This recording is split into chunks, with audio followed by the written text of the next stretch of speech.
কেমন লাগলো বললা না তো? পাপা এখন যোগাসন করতে বসে। ওকে দিতে আমি ঢুকলা এসে ভালো লাগছে না? এই জন্য আমরা এক্সট্রা টাইম পর্যন্ত ছিলাম নাকি? 2টা পর্যন্ত ছিলাম এক্সট্রা 2 ঘন্টা। কিছু বলো না আমাদের সবাইকে, বলো না আসতে আমাদের।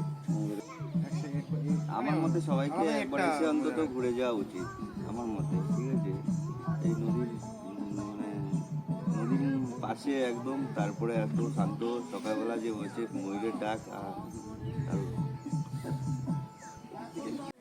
নেচারের সাথে